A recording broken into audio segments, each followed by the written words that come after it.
This is Power Hour with Gabriella Power.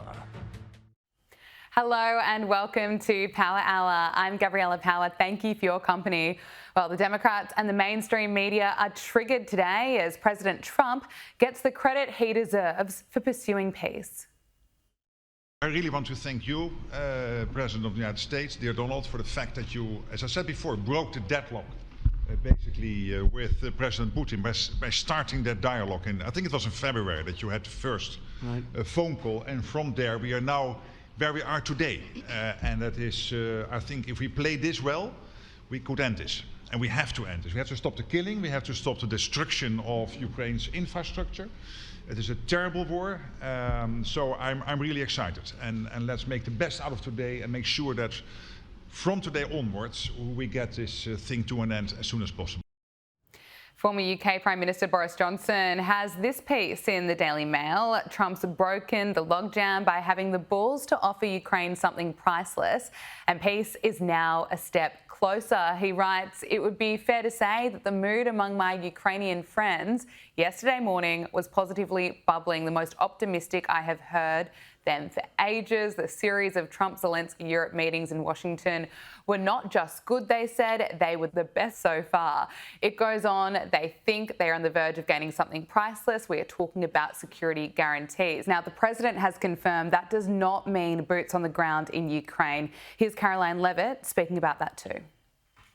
The president has definitively stated U.S. boots will not be on the ground in Ukraine, but we can certainly help in the coordination and perhaps provide other means of security guarantees to our European allies. The president understands security guarantees are crucially important to ensure a lasting peace. And while the president hosted world leaders at the White House, he had to remind at least one of them there's no time to waste. And one of the things at the table was one of the gentlemen, who's a great guy, but he said, I hope I didn't insult him. He said, well, let's meet in another month or two, and let's see if we can start, making some. I said, a month or two? You're going to have another 40,000 people dead in a month or two. You have to do it tonight. And I did, actually. I called President Putin, and we're trying to work out a meeting with President Zelensky. We'll see what happens there. And then if that works out, then I'll go to the trilat and close it up. Joining us now is James Billow, newsroom editor at Unheard. James, it's great to see you. Donald Trump is arranging a meeting between Putin and Zelensky, and if that goes ahead, there'll be a trilateral meeting that Donald Trump will be part of. I want to get your thoughts. What do you make of the developments to this point? The president says that he believes that peace is within reach. What's your take on how Trump has been handling this in recent weeks and his move to bring European leaders together at the White House? I'd say so far it's been a fantastic diplomatic achievement. He has managed to, in the last 5 days, speak with all the leading powers that are relevant to this ongoing conflict, which is now entering its 1277th day. And it seems like for the first time in 3 years, we are actually nearing some kind of diplomatic breakthrough.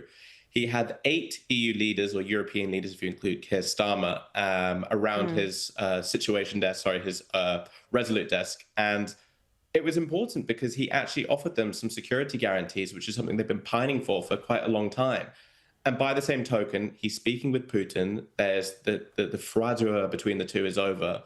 And it looks like we're making some real progress. Obviously, there's a huge and a big, long way to go, but it's promising. I completely agree with you. Look, it appears to me that Donald Trump is running circles around some of these world leaders that were at the White House yesterday. Trump spoke about on Fox News that he had to remind one of them that there's no point having a second meeting in a month's time. We need to be moving a lot faster than that. And just even looking at the images of the leaders in that room, I think it really puts a spotlight on some of the leaders who are not running their own countries very well. For example, UK Prime Minister Keir Starmer. Let's just take a listen to a bit of what he had to say yesterday. I also feel that we can make real progress towards a just and lasting outcome. Obviously, that has to involve Ukraine, and a trilateral meeting seems the sensible next step. So thank you for being prepared to take that forward, because I think if we can ensure that that is the progress out of this meeting, both security guarantees and some sort of progress on trilateral meeting of some sort to bring some of the difficult issues to a head, then I think today will be seen as a very important day in recent years. James, just looking at the reaction to Starmer's comments, there are plenty of critics pointing out that Keir Starmer is not doing a very good job defending the UK's borders back home for him, and also criticising that he's now following Donald Trump in whatever Trump's doing. What's your assessment of Keir Starmer and his involvement yesterday? Well, firstly, I commend any of your viewers that managed to make it through that little segment without falling asleep pretty fast. But for those people that did manage to get through it, I think that's exactly right. And it's remarkable how much their policies or sort of their positions and around the table seem to reflect their own state of governance. I mean, you had European leaders saying we need to take a long time with this. It's going to be a month-long, drawn-out process. We need to involve all parties, whereas Trump is just full charge ahead. And that's exactly what the European bloc is like nowadays. It's sclerotic, it's bureaucratic, it's slow-moving. And Keir Starmer, even though the UK left the European Union many years ago, doesn't seem to be faring much better. And I think you only have to look as far as the migrant crisis is a case in point of that. We might talk about this later, but we're now spending billions and billions of pounds on housing the migrants, and we don't seem to be nearing anywhere nearer to an end to that crisis. So that's exactly right. This is not a good situation for at home in Britain. Yeah, let's talk about the migrant crisis, and we'll return to Trump and Putin's meeting and his efforts to bring the war in Ukraine to an end. But in the UK, we've seen thousands of people out in the streets protesting near migrant hotels after an asylum seeker was charged with sexually assaulting a 14-year-old girl. And now a court has ruled that asylum seekers must be moved from the Bell Hotel in Epping.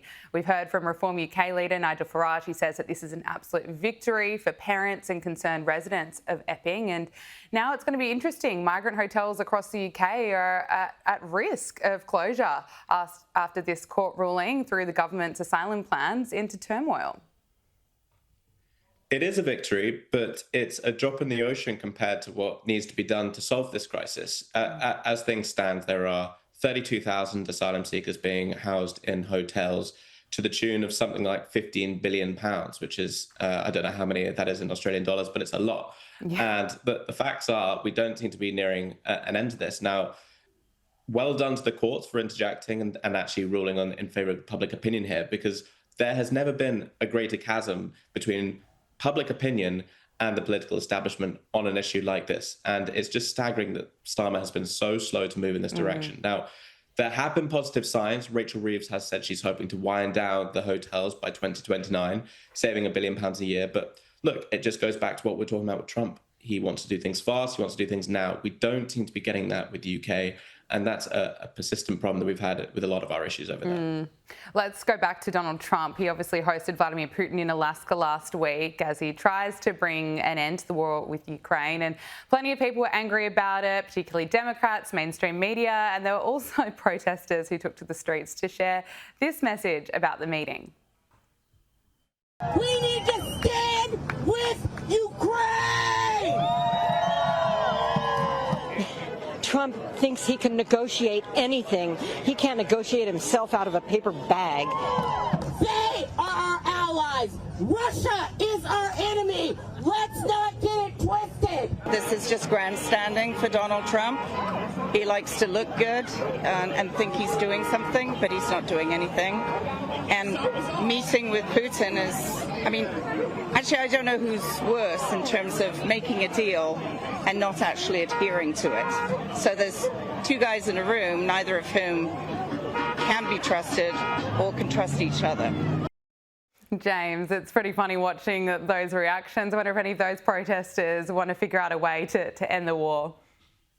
I'd love to hear their thoughts, because I'm not entirely sure how you negotiate a peace if you're not speaking to the relevant parties involved in said wars. So, yeah, I'd like to know exactly what they plan to bring an end to the war. But one thing's for sure is that these people are absolute specialists in these cringe kind of displays of protest. I mean, every time I think they've done it, they outdo themselves in the next one and the next one and the next one.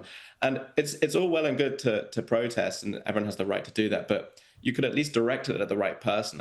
It seems like more of the protests were directed at Trump, who's nominally on your side, than it was against Putin, who is ostensibly the rival power here. So I just thought the whole dynamic there was very, very peculiar. Completely agree. Now let's talk about the Democrats. As we know, they are all over the place, and there's this bizarre trend on social media where Liberals are posting these model shot images of Gavin Newsome from high school and comparing them to images of JD Vance in high school. And I think it's absolutely backfiring. We know JD Vance's story is incredibly inspiring. Growing up in a working class family, had a mother that was battling with addiction, and JD Vance went on to serve in the Marines and become the second most powerful man in the United States. He's incredible. And Gavin Newsome, I mean, he's just absolutely destroying California. He's so desperate to be president in 2028. We'll see how that goes for him. But what do you make of this social media trend? I think it's backfiring. What are your thoughts? It seems a little bit desperate to me. I completely agree, but it's nice to see that Democrats have finally learned how to meme 10 years after the phenomenon firmly started.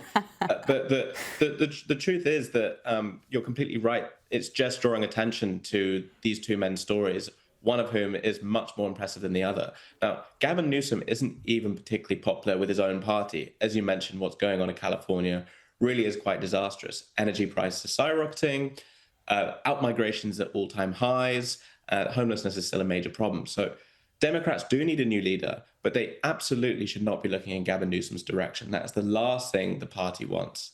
And I dread to think what kind of character they'll be having as vice president if they do select a white male president like Newsom. We'll have to see. Well, you've written about the Democrats. You've written that the return of the left centrists lack conviction and resolve. Completely agree. You said the Democrats promised a sober reset after Donald Trump's win. Instead, they're losing ground to a new wave of socialists. Of course, back in November, moderates promised this sober reset, a return to pragmatism, competence and electability, but they have since been out-organised and out-communicated, and it's clear that the centre isn't holding and the left is on the march. Now, it's interesting when you're looking at radicals, it doesn't really get any more radical than New York City mayor candidate Zohran Mamdani. But he's now reportedly watering down some of his radicalism. He's obviously, been promising free buses, frozen rents, but he's walked back his previous claims to defund the police. And he's spent the last couple of weeks courting business leaders and carefully calibrating his position. So I suppose there are questions around whether Mamdani will try to move to the centre. Do you suspect that's what we're going to see? This is absolutely what we're going to see. I mean, the context is that he is in a very crowded field, but it's a very uncompetitive field because his rivals, Andrew Cuomo, Eric Adams, and Curtis Lewa, are all deeply flawed candidates, and that is benefiting Zohran Mamdani. The same anti-establishment energy that propelled Trump to the presidency could well be fueling Mamdani in the opposite direction. That is what's so interesting about this race. Now, do I think this pivot to the center is sincere? Well, a lot of people are arguing that this is actually some kind of wokeness and sheep's clothing, and I think there is a lot of evidence pointing to that. The separate question is exactly what he plans to do when he gets into office, and that is the million-dollar question. But what I would say is that there is a more than likely chance that he is going to be New York's next best mayor. Yeah. And until centrists and moderate Democrats get their act together and figure out a manifesto to actually challenge Mamdani, then these ideas will go completely unchallenged. And that's what's happening at the moment. Absolutely. Newsroom editor at Unheard, James Billow, thank you so much for joining us. Thank you. It's time for Media Meltdowns, and this was always going to be a challenge. CNN has been asked to tell the truth, and the request has come from the only contributor on the leftist network who actually seems to know what is going on in the world, and that is the brilliant Scott Jennings.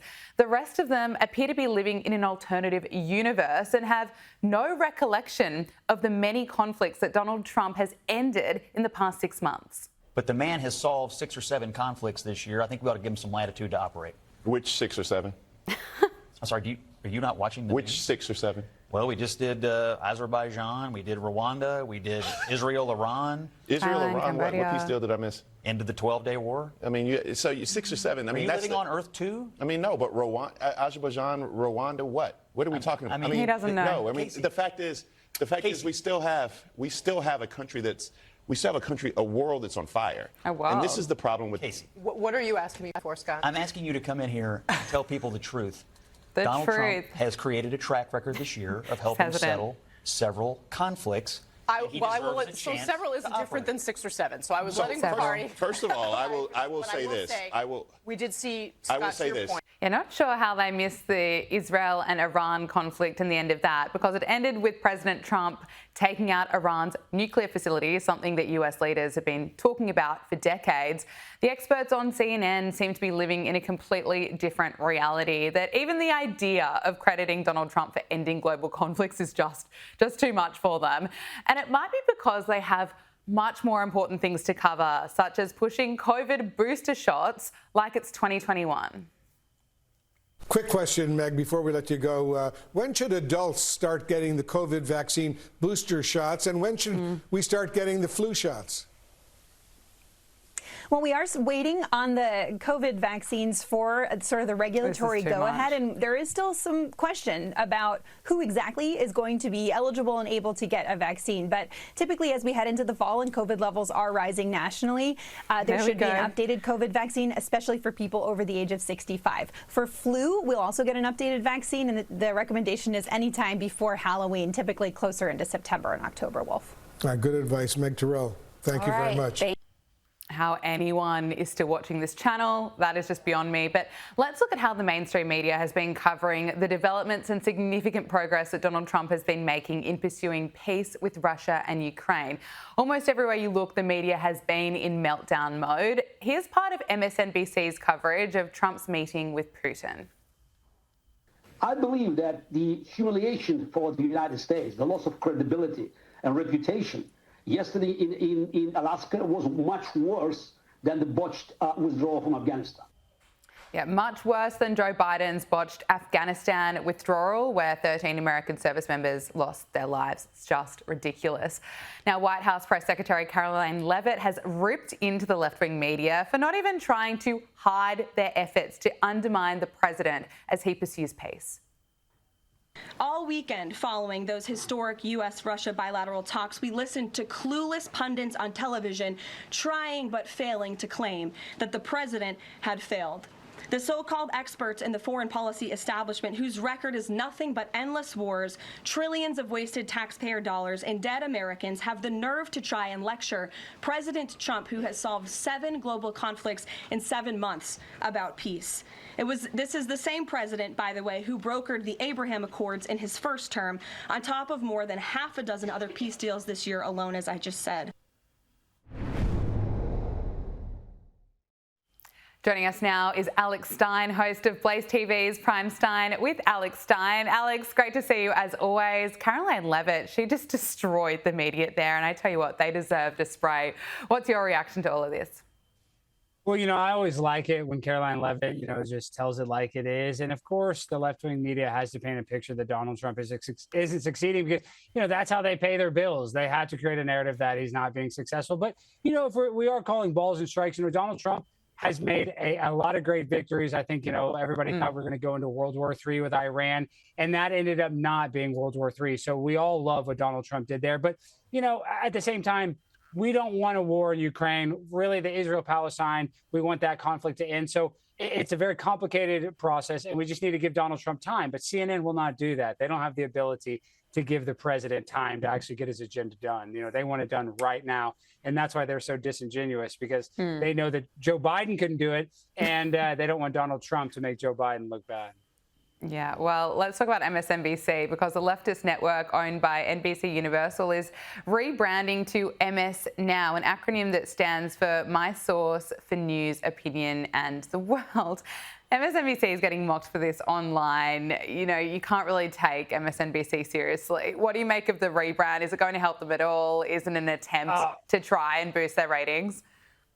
It's not going to help at all. And Rachel Maddow and Joe Scarborough are trying to say, oh, the new logo looks cool, but it doesn't have the legendary NBC peacock, which is, it gave them all the credibility that they had, which was none. And what's very intriguing about this situation, though, is that MSNBC changed to MS Now, but CNBC gets to stay CNBC. So it just shows you that MSNBC has been so unsuccessful that NBC wants to, disconnect. any way possible with that failing ship, that sinking ship, because they're going to still let CNBC use the NBC moniker. So it shows you that one network is doing exponentially worse than the other. Yeah.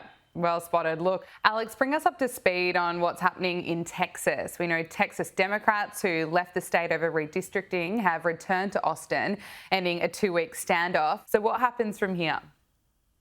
Well, so all the representatives, though, right now, Governor Abbott has it where they have to have a DPS escort because they're not under arrest, but they kind of are under arrest. And so now you have a lot of politicians doing political theater and sleeping, in the Senate chambers. Or it's just what's going on is a lot of political theater, and the Democrats will do anything they can to not let this redistricting happen. And I actually kind of don't blame them a little bit because they are going to lose a lot of spots. I can see why this is their Hail Mary. This is their last chance to try to stop it. But Governor Abbott is so determined to get this legislation passed. They might as well just, in my personal opinion, quit trying to fight it, get it done, and actually do their job as politicians that they were elected to do instead of going and going to Illinois and trying to make it so they can't get any legislation passed because there's legislation for, funds for flood victims of that horrible flood that we had in Hunt, Texas and Kerr, Texas, where, a lot of people passed away. And because these leftists are not going in to vote on it, those people can't get financial help. So it's ridiculous what they're doing. And but at the end of the day, I'm not surprised because they really don't have a lot of leverage in this situation other than just not showing up to work. That's their only leverage. And they're going to do whatever they can to try to make it not get passed. US President Donald Trump has pledged to issue an executive order to end the use of mail-in ballots and voting machines ahead of the 2026 midterm elections. Now, Trump announced on Truth Social, "I'm going to lead a movement to get rid of mail-in ballots and also, while we're at it, highly inaccurate, where they're very expensive and they are controversial voting machines." Alex, what's the reaction to this been? I love it. If you want to vote in this country, you should have to vote in person at a voting booth. I mean, the ability to, use fraudulent votes, because in certain states you have ballot harvesting where you can go to a nursing home and just basically fill out the ballots for these, elderly people. They don't even know who they're voting for. So if you love this country, then you should have enough energy to go to the polls on election day and go vote for the candidate that you want. But then you've also seen this narrative from the left where they want to try to make it where you can vote on your cell phone, as if that would be credible at all. That there would be all kinds of hacking, and I can't even articulate how many holes there would be in that process if they were actually going to use our phones to let us vote. So I agree with Donald Trump. These mail-in ballots are the reason, in my opinion, that 2020 went in not in a good direction for him, because legally they're allowed to go and harvest these ballots. So unless they stop that, mail-in ballots, because we go back to the stat in 2020, Joe Biden won all 50 states when it came to mail-in ballots, and Donald Trump won all 50 states, even the most liberal states, when it came to in-person voting. So you can see why it's very important. Yeah, that's why you can see it's very important for Donald Trump to make sure that if you want to vote for the president of the United States, you need to go do it in person on election day. So I love this. I hope it gets passed. And I really want to get rid of these mail-in ballots. It's just too much fraud surrounding it. Finally, let's talk about the FBI. Director of National Intelligence, Tulsi Gabbard, has announced that she and her office have stripped security clearances from 37 current and former intelligence officials. Now, Gabbard accused them of politicising and manipulating intelligence. Also, Attorney General Pam Bondi and Kash Patel are bringing on Missouri Attorney General Andrew Bailey as an additional Deputy Director of the Bureau. What's your assessment of this? What's this going to do for the FBI? Well, I don't think this hurts Kash at all. I think Kash actually probably needs some support because, being the, director of the FBI is going to be incredibly challenging. So I like that. I think that is basically necessary. And then when it comes to the security clearance, I think it was like 60 to 70, security experts said that the Hunter Biden tapes were fake and that was just fake news. So I don't think 37 is enough. I would like to see every single person that lied to the American public lose their security clearance, because that's why we have so many corrupt politicians. These people that have security clearance, they're hearing stuff and investing in companies because they have knowledge beforehand, before these deals happen. And that's why people like Nancy Pelosi is allowed to basically be a better stock trader than anybody else on Wall Street because she's talking to people that are in these meetings that have the security clearance. So it's really, if somebody's going to be disingenuous or dishonest, they need to lose their security clearance ASAP. So I'm happy with 37, but I'd like to see a lot more. Alex Stein, it is so good to talk to you. Thanks so much for joining us. Joining us now is political analyst Professor Joe Siracusa. Joe, it's great to see you again. Thank you for joining us. Donald Trump has announced that the US will participate in providing security guarantees to Ukraine as part of a peace agreement with Russia. Look, that security agreement does not mean boots on the ground, but just how important is this? Oh, good afternoon, Gabriella. Look, security assurance is very, very important. And he's talking about air interdiction. He's talking about providing intelligence, maybe arms and the rest of it. Look, Americans are in no mood to put any more boots on the ground. I mean, that's Donald Trump's sort of promise to MAGA and to the American people. We've seen enough of that, at least in my lifetime. And, you know, Donald Trump's not one of these guys who can go to Arlington Cemetery or some Air Force base and salute all the bodies coming off an airplane. He doesn't want to do that. You know, he wants to win these wars with American technology, and that is with air wars. So he's trying to make the meeting with Putin and Zelensky a little more real. He's trying to give the Europeans a little more assurance. And, you know, Gabriella, I'm a big student of American diplomacy. I've been studying it for 50 years. And Benjamin Franklin liked to say, when it came to human lives, there was no war that was any good and no peace that was bad. And, you know, if Donald Trump can contribute to ending the killing there, and, you know, Ukraine's sort of a basket case. A quarter of its people have gone. A lot of its industrial structure has been destroyed. A lot of things that ended, you know, they're living on handouts, as a matter of fact. And Trump wants to put him on the road to recovery. Now, Putin, of course, has proved his point about creeping NATO obligations and the rest of it. He never wanted NATO on his doorstep. He didn't want advanced weapon systems. He didn't want anyone fooling around the nuclear balance of terror. Now, I know a lot of people in the American press have lambasted President Trump and the rest of it, and they said he was too kind to Putin. Let me tell you, Gabriella, when you have two leaders on a red carpet, both of whom are responsible for 90% of the world's thermonuclear weapons, I think that's a good thing. You know, yeah, I tend to agree with you. Talk to each other. Absolutely. He's a man to respect, yes. Look, Donald Trump has now arranged a meeting. Hopefully it goes ahead with Putin and Zelensky. Then there'll be a trilateral meeting. What can we expect from those meetings? I suppose how many more meetings will there have to be to eventually bring an end to the war if hopefully we get to this point? And there's also the question of just how much territory Ukraine will have to concede. Well, the American ceasefire in Vietnam started in 1968 and ended in 1973. It was 5 years, and so there's a lot of things going on, and you know, between Russia and Ukraine, which will be settled over a long period of time. But I mean, it won't be war, and I think a lot of these things are falling into place, and you know, the president will provide moral support and the rest of it, and so will the Europeans. But you know, keep in mind that this is Zelensky's last act. You know, he's still relatively a young man. He'll probably sell or not sell this package to the Ukrainian people, and then he's gone. He's going to go into exile or go live in Paris or someplace like that.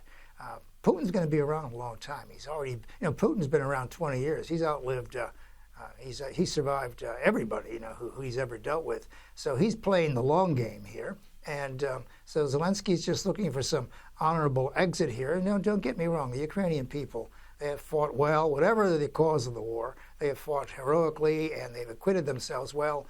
And there comes a time in every prize fight where you got to stop, or somebody, you know, they never get up again. So, you know, this is what's happening now. Now, look, Putin will get the Donbass, and he will get Crimea. He may get parts of Zaporizhzhia and other places. He will get those places in eastern Ukraine that have Russian speakers. This is very complicated. I mean, his chance of giving the Donbass are the same as America giving California and Texas back to the Mexicans. Ain't going to happen. Just ain't going to happen. So, you know, there'd be a smaller Ukraine, which is still very large. But look, Ukraine and Russia are part of Europe. You can't make it go away. And so, you know, there has to be some kind of accommodation. Yeah, it's going to be bittersweet. You know, from time to time, but they're just going to have to come to some arrangement here. And if Donald Trump, and I said this, you know, whether people like Trump or not, his personal diplomacy skills, his summit diplomacy skills, are right off the charts, Gabriella, because he can do things that other people can't do. I mean, he's the first president in modern times who said, I'll go to North Korea or I'll go to Singapore and talk to Chairman Kim and we'll have a hamburger and a Coke and we'll talk about nuclear weapons. And sure enough, for the next 3 years, Chairman Kim didn't threaten the United States or build anything or do anything like that. So, you know, Trump has his ways, the one-on-one. But he's gone from a ceasefire to a permanent fixture, a permanent peace, which isn't too far away from that. But these take a long period of time. And say the Americans and the North Vietnamese and the Vietnamese lost a lot of lives between 1968 and 1973. And, you know, when you start killing each other, it takes a while to get off this diet of revenge. You know, it's a hard pill to swallow. How are Ukrainians feeling at the moment? A new poll shows that almost 70% want to see a negotiated end to the war. Here's this analysis on CNN. Look at this. The vast majority, about 3/4, 73% agreed with that position. Negotiate to end the war as soon as possible, only 22%. Look at where we are now. It's a complete flip. It's the inverse. Now 69% want to negotiate to end the war as soon as possible, compared to just 24% who want to fight until Ukraine wins. That's a 49-point drop in this position. Now, of course, negotiating to end the war as soon as possible, that's a bit more nuanced, right? Ukrainians don't want to agree to all of Russia's demand, but I think the idea of even there being some territory that would be not formally recognized as being given that Russia could in fact stay in, that does have majority support, but the idea of formal recognition of Russia's demands, absolutely not. Joe, what do you make of that? And also, what's your sense? Is there a bit of this renewed hope or energy that progress is being made? I think the Ukrainian people want to call it a day. Look, in the modern era, that is, nations who get polled on these things, they usually regret. They think things are a mistake 2-3 years later, whatever war it is. With the exception of the Second World War, I mean, Americans thought the First World War was a mistake, Korean War, Vietnam War, and all the rest of it. Look, the Ukrainians would like to get out of this. They're giving Zelensky the moral card here to negotiate on their behalf. And so they're not too fussed about the fine lines. I mean, it's just going to be messy. They know that. But this idea that nothing is going to happen until Putin gives things back, that's not true. I mean, Putin has been warning the West now for 20 years about the creeping mission of NATO. George Kennan warned the American people about it. Ambassador Burns advised the American people against it, and French politicians in the past, you know, all kinds of people would see that this was a mistake. And but anyway, I think the balance of power has been restored on the borderlands of Russia and Ukraine. And Ukraine, by the way, was a staunch member of the Soviet Union for about 50 years. They had a lot of nuclear weapons there, great scientists and technicians and all the rest of it. It's not like Ukraine is dealing with somebody from Mars here. They know exactly what the playbook is like. They were good former Soviet soldiers and citizens. And so this idea that they're dealing with an alien being, that's not true at all. They know exactly what they have to do to make this come to an end. You know, at the end of the day, I just think people who fled Ukraine would like to go home, restore their lives, but it's going to take a long, long time to put Humpty Dumpty back together. Professor Joe Siracusa, thank you so much for joining us. Really appreciate it. Thank you. Joining us now is Kinsey Schofield, commentator and the host of the To Die For Daily podcast. Kinsey, it's great to see you again. There are possible signs that Prince Harry is moving closer to reconciling with King Charles and Prince William. It's been revealed that Prince Harry secretly left a letter to mark victory in the Pacific Day, and he reportedly asked a friend to place this letter and a wreath at the Burma Star Memorial. And the letter says, "For me, this anniversary carries an added layer of meaning. My late grandfather, Prince Philip, Duke of Edinburgh, served in the Pacific Campaign. He spoke with humility about those years, but I know how deeply he respected all who stood beside him in that theatre of war. Today, as I think of him, I think also of each of you, of the shared hardships, the bonds forged, and the legacy you leave. Now, according to GB News, Harry's letter was placed after the King and Queen left to avoid the letter overshadowing official commemorations. But what do you make of this? Is this an indication, perhaps, that Prince Harry is making another step at possibly reconciling with the family? I mean, I think I'd have to open up the dictionary and look up the term secret. If Prince Harry's team is leaking to GB News that Prince Harry left a letter to Prince William or Prince Philip, then I don't really consider that a secret. I think that this is Prince Harry trying to change the narrative. Prince was on his deathbed when Harry and Meghan sat down with Oprah Winfrey. And we, as journalists, were finding out that Prince Philip was incredibly sick when the Oprah Winfrey interview was about to come out, and that was being reported in the mainstream media. And Harry and Meghan went through with that Oprah Winfrey interview, that scathing Oprah Winfrey interview where they accused a member of the British royal family of racism and talked about Archie's skin color. That still is so detrimental to the royal family to this day. People are not going to forgive Prince Harry over a secret letter. They're not going to forgive him for the terror he caused not only his grandfather, but his grandmother in the twilight years of their lives. No, well said. An absolutely fair point. There are also claims that Prince Harry has been trying to intimidate royal author Andrew Lowney. Now, this follows revelations that there was an alleged physical altercation between Prince Harry and Prince Andrew over comments that were made about Meghan Markle.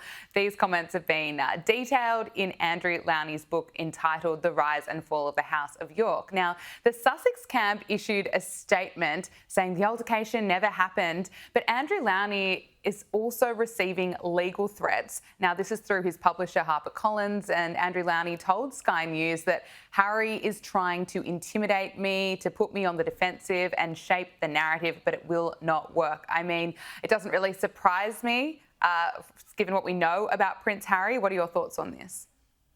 Well, I do have an update here. His publisher added a line in the book entitled, Lowney also recently recorded a line for the audiobook, just saying that Prince Harry denies these allegations. The author said, I hope that will be the end of it in response to Harry going after him and threatening legal action. And when I interviewed him about the book and allegations, he told me he doubled down with his original source and believes the accusations are accurate. Yeah, isn't that interesting? Well, we know that Meghan Markle is going to be releasing a Christmas special of her show With Love, Meghan. Kinsey, I bet you can't wait for this one. This is all part of her new deal with Netflix.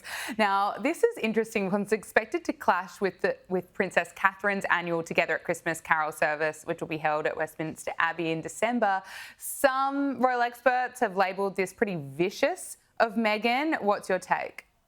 Yeah, there's a pattern of Harry and Meghan rolling out projects that clash with royal events. That's why Prince Harry, according to the Mail on Sunday, is offering his schedule, his calendar to the royal family to avoid these clashes in the future as an olive branch. Catherine's carol concert celebrates unity, love, and tradition surrounded by family in a candlelit setting.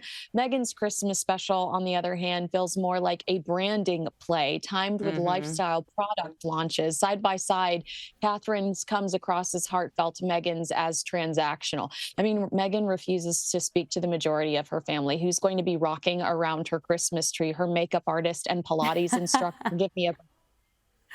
Yeah, that's probably what we're going to be seeing, isn't it? Now, let's talk about some more news and entertainment. It appears a feud between Brooklyn Beckham and his parents, of course, David and Victoria Beckham.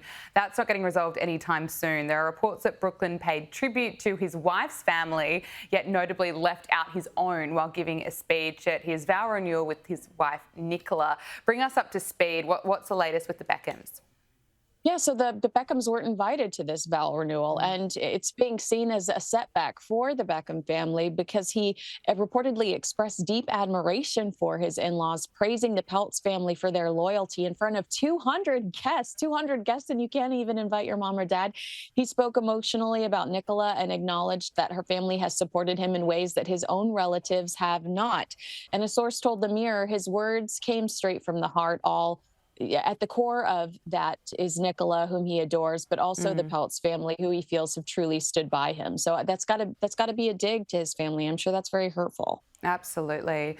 Finally, actor Leonardo DiCaprio, well, he insists that age is just a number. The 50-year-old Academy Award winner opened up on a podcast about life and aging, where he joked that he felt like he was 32, which of course is far from his real age. And we know that Leonardo DiCaprio is known for dating women half his age, and he's right now in a relationship with 27-year-old model Victoria. And Kinsey, the pair have been spotted holidaying in Spain. Can you tell us a bit about this? I mean, yeah, this is the classic playboy, the ultimate Hollywood playboy, a real life Peter Pan. I mean, I will say he did follow up that interview explaining that he just wants to be more honest and not waste time at his age, a philosophy that apparently doesn't apply to his dating pool. But I don't know. I don't even know why. I'm an older woman these days, but as a 25 or 27-year-old girl, why are you attracted to this guy? I don't get it. Why? I don't get it. I don't think so either. But look, he can live his life. But Kinsey, thank you so much for joining us. It was great to speak with you. Thank you. And that is Power Hour. Thank you for your company. We'll see you tomorrow. Make sure you subscribe to Sky News Australia on YouTube.